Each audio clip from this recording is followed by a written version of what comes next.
Le Brésil a une superficie de 8 514 876 km², ce qui représente la moitié du territoire de l'Amérique du Sud. Le Brésil est une puissance émergente, mais quand même il a de fortes inégalités sociales et économiques. Mais comment cette potentielle puissance mondiale est discapacitée par ces fortes inégalités? Pour répondre à cette question, on va revenir au XVIe siècle. On se trouve juste après la découverte de l'Amérique. Pedro Álvares Cabral, qui est le découvreur du Brésil, né vers 1467 au Portugal, qui provenait d'une famille noble qui était très loyale à la couronne. Quand il était jeune, il a combattu en Afrique du Nord et il a reçu le titre de noble. Donc, il a gagné beaucoup d'argent. Dans cette époque, le Portugal voulait mettre en place des relations commerciales avec l'Inde pour apporter plusieurs épices. Les épices étaient seulement accessibles par les nobles vu qu'elles étaient trop chères. Les Portugais aussi voulaient diffuser la foi chrétienne. Par contre, la Méditerranée était sous le contrôle de l'Empire ottoman.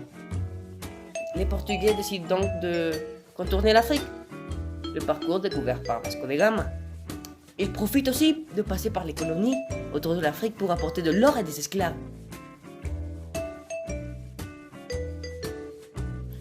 Le 15 février 1500, le roi Manuel Ier nomma Cabral chef des expéditions aux Indes, pour des raisons inconnues.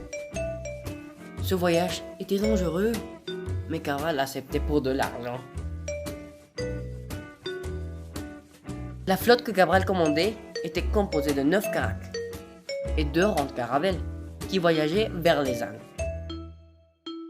La deuxième flotte consistait en un anneau et une caravelle destinée vers les ports de la province de Sofala, au Mozambique.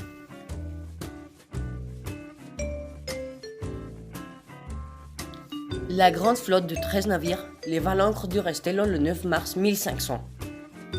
Le 14 mars, il était aux îles Canaries et le 22 mars, au Cap Vert. Le jour suivant, le bateau de Vasco de Atayad disparut mystérieusement. Le 22 avril, il y a eu un accident où c'était une mission secrète d'officialiser. Mais on voit Terracha comme Grandes Arborados, que cela veut dire une terre avec grande arborisation. Cette colline fut baptisée par Cabral de Monte Pascual. Et la terre, Terra de Veracruz, terre de la vraie croix. C'est aujourd'hui Porto Seguro, dans l'état de Bahia.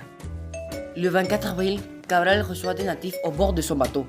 Accompagné de plusieurs expéditeurs, il reçut un groupe d'indigènes dont on constata qu'ils avaient immédiatement identifié l'or et l'argent qui étaient sur le bateau. Il s'agissait d'un fil d'or et d'une calice d'argent. Cela montrait aux Portugais que ces deux métaux existaient dans la région. Le secrétaire du bord, Pero Vaz de Camina, a très bien documenté cette rencontre dans une lettre fameuse. Le choc culturel est évident. Les indigènes, à l'exception d'un perroquet, ne reconnurent aucun animal amené par les navigateurs. On leur offrit de la nourriture et du vin qui furent rejetés.